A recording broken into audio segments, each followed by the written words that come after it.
사건을 파헤치는 남자 사파남 김지입니다. 저와 함께 사건 파헤쳐 주실 분 모셨습니다. 형사 출신의 변호사 박승배 변호사님 나왔습니다. 어서 오세요. 안녕하십니까. 오늘 참 황당한 사건 준비되어 있는데 평화로운 제주의 한 마을을 발칵 뒤집어 놓은 사건이 발생했습니다. 제주도를 향해 보겠습니다. 굴착지, 땅을 파거나 깎을 때 사용되는 건설기계.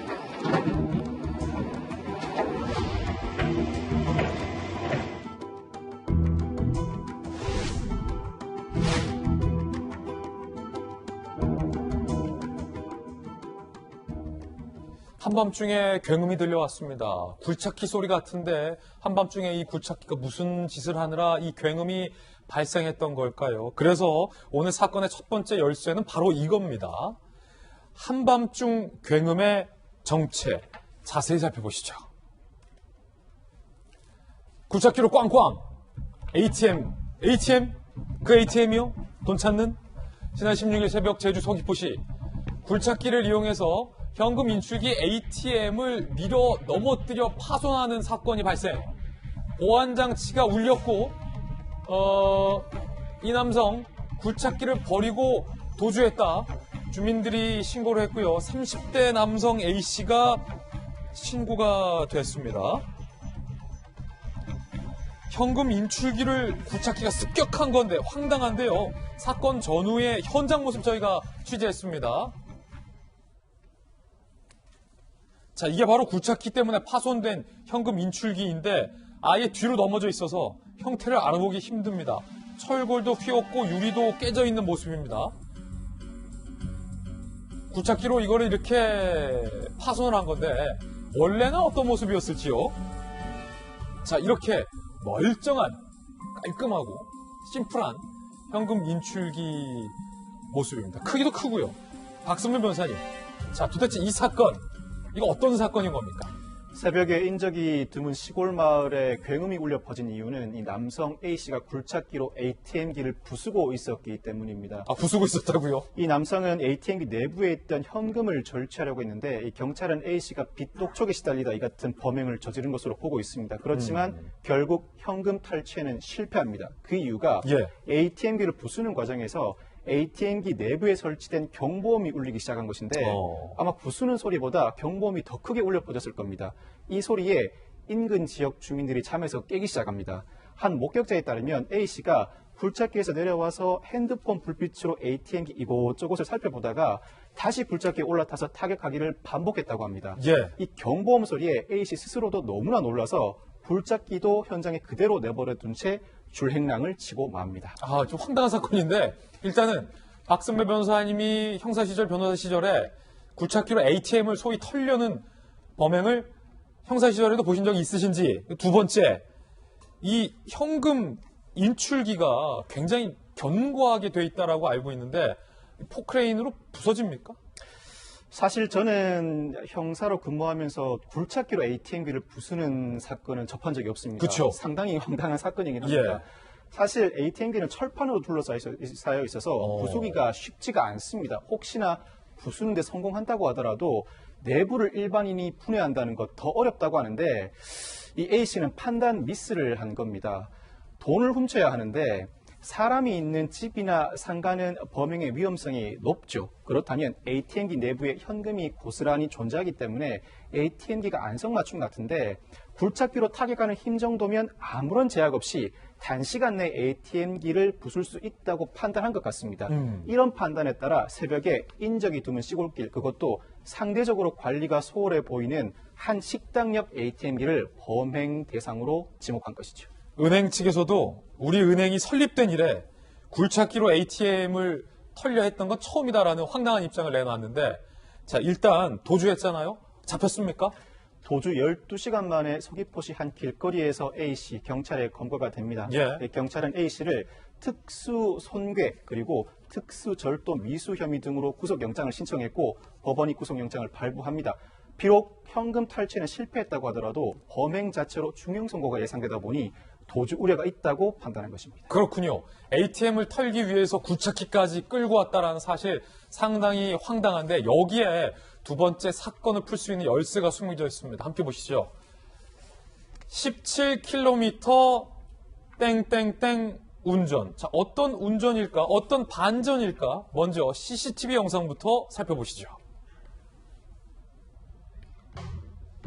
지난 16일 제주 서귀포시 표선면 CCTV에 포착이 됐습니다. 문제의 굴착기가 굉장히 속도 빨라 보이고요. 중앙선도 잘 지켜요. 운전은 일단 잘한다. 일직선으로 잘 가고 있다. 한밤중이라 라이트도 켰다. 처음 몰아본 사람의 솜씨는 아닌 것 같고 한눈에 봐도 굴착기 운전을 매우 잘하는데, 그런데 여기서 반전은 변호사님, 네. 이 남성이 이 굴착기를 무면허로 지금 운전 중이라면서요?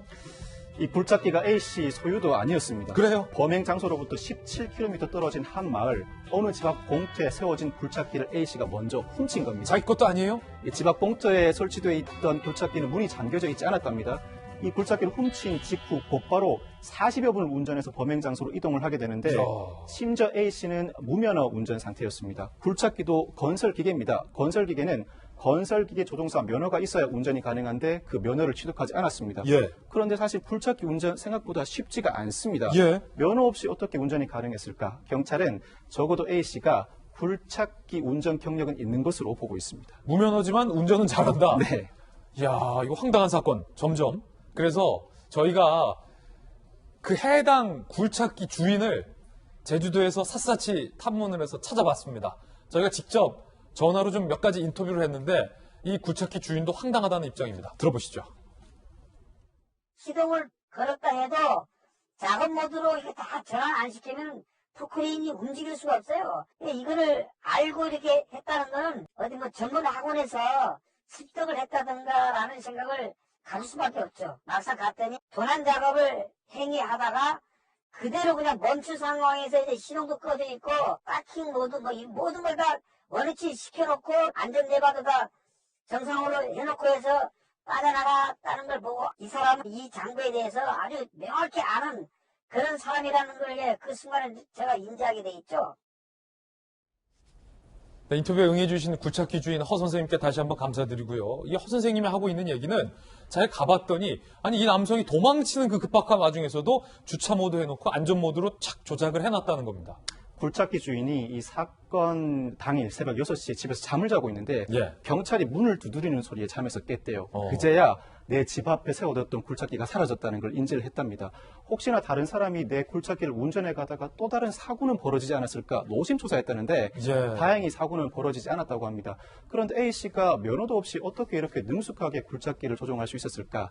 사실 지금도 건설 현장에서는 건설기계 면허 없이 건설기계를 운행하는 일이 종종 발생하고 있습니다. 그렇군요. 한정된 장소에서 특정한 목적으로 운행을 하다 보니까 굳이 면허는 없어도 된다는 인식이 퍼져 있고, 사실 이 건설기계 면허는 경찰이 아니라 지방자치단체장이 부여를 합니다. 상대적으로 경찰력이 미치지 않는 범위에 있다 보니까 이런 일이 종종 벌어지는데, 아마 종전에 건설기계를 운전한 경력을 토대로 능숙하게 운전 조작을 했던 것이 아닌가 추정됩니다. 저희가 이 사건을 조사하다 보니까 우리나라 말고 해외에서 이미 유사한 범죄 사례가 있었던 것을 발견했습니다. 바로 영국으로 가보겠습니다.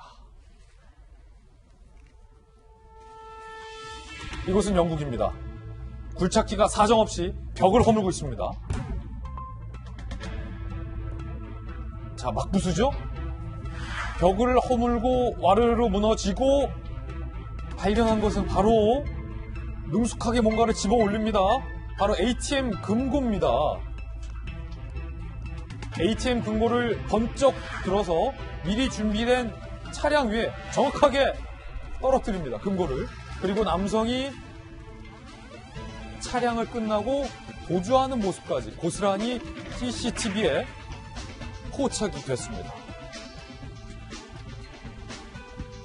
박성일 변호사님, 네. 외국에서는 성공을 했군요. 이 사건은 한 사람이 아니라 여러 사람들이 ATM기 자체가 아니라 건물 자체를 부숩니다. 예. 그리고 ATM기 자체를 들어서 차에 실어서 도주해버린 사건인데, 범행에 단 4분 정도가 소요됐다고 합니다. 이 외신에 따르면 북아일랜드에서 2019년 한 해만 총 8건의 유사 사건이 벌어졌다고 하는데 경찰은 이 정도 범행이라면 특수 조직이 형성돼 있을 것으로 보고 있습니다. 예. 특별수사팀도 꾸렸지만 아직까지 검거됐다는 소식은 들리지 않고 이로 인한 피해는 고스란히 지역 주민들에게 돌아가고 있습니다. 그렇군요. 자, 이 같은 건 절대 안 되고 또 한국 경찰의 수사력쯤은 이건 다 검거할 수 있다는 말씀도 미리 경고를 드려야 할 것 같습니다. 박성배 변호사와 함께 사건 풀어봤습니다. 감사합니다. 감사합니다.